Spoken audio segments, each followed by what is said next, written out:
Hello बच्चों, let's read this question. The question says aniline on reaction with NaNO2HCl at 0 to 5 degree centigrade gives P, which on treatment with H2O and heat gives Q, which on treatment with chloroform and NaOH gives R and S.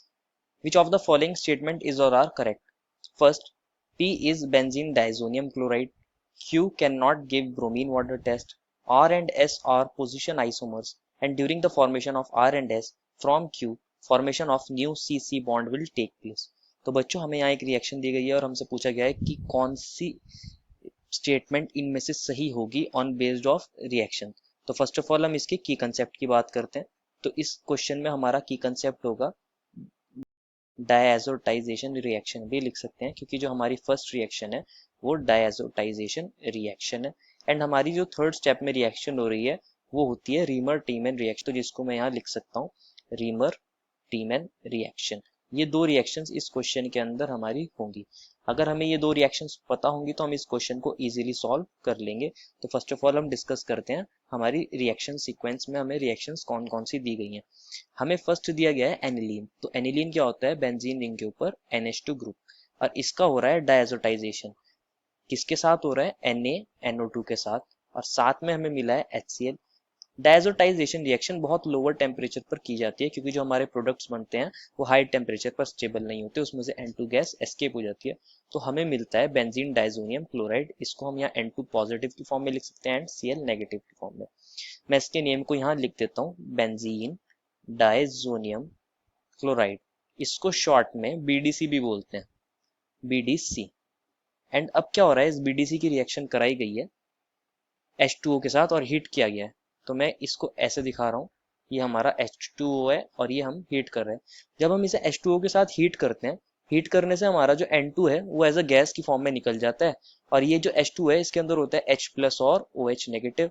तो ये क्या करता है, Cl के साथ यहाँ HCl की form में निकल जाता है। हमारा OH क्या करता है, इसे सब्सटीट्यूट कर देता है, N2 ऑलरेडी निकल जाता है गैस की फॉर्म में।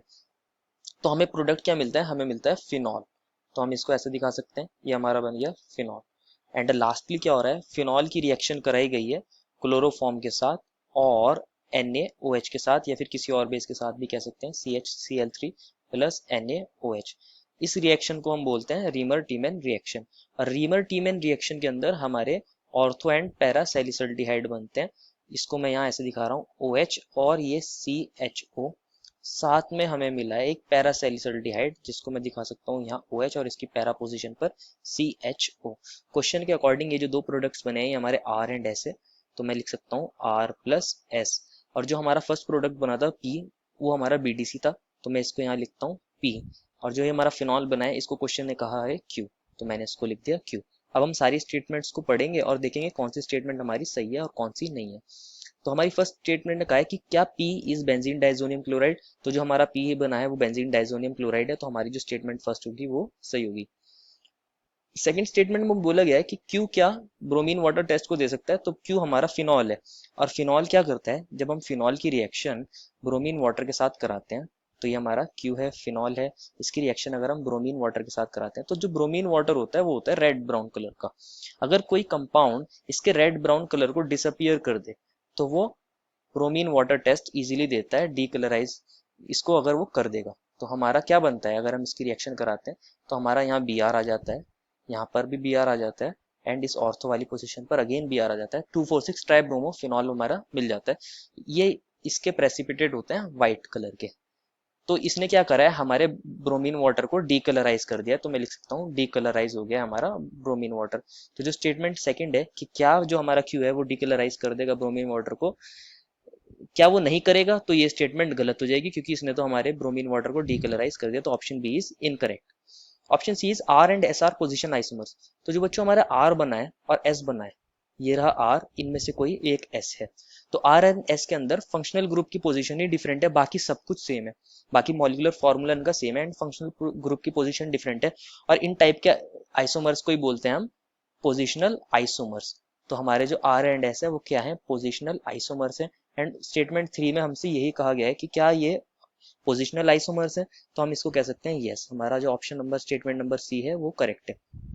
Last statement is during the formation of R and S from Q formation of new CC bond will take place. तो इसको भी देख लेते हैं। जो बच्चों हमारा क्यू था उसके अंदर कह रहे हैं कि जब क्यू से हम आर एंड एस बनाएंगे क्या नया सीसी बॉन्ड बनेगा।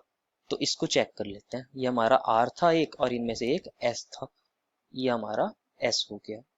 इसको यहाँ पैरा पोजीशन पर सी एच ओ ग्रुप है। तो इसको अगर आप ध्यान से देखोगे तो हमारा सी एच ओ ग्रुप क्या हो गया, इसके अंदर एक इंट्रोड्यूस हो गया है। C H O group introduce होने से क्या हुआ है, यहाँ जो हमारा एक बेंजीन इनका कार्बन था और ये जो कार्बन है इनके बीच में क्या बना है, एक न्यू सी सी बॉन्ड बना है। तो न्यू बॉन्ड यहाँ फॉर्म हुआ है। इसी तरह इस वाले केस में भी न्यू बॉन्ड बना है। तो ऑप्शन डी के अंदर हमें कहा गया है कि क्या न्यू बॉन्ड बनेगा, तो ये स्टेटमेंट भी क्या हो जाएगी, सही। तो हमारी तीन स्टेटमेंट सही है, ए सी एंड डी। तो हमारा फाइनल आंसर क्या हो जाएगा, the final answer is A C and D. I hope you understood it well and best of luck.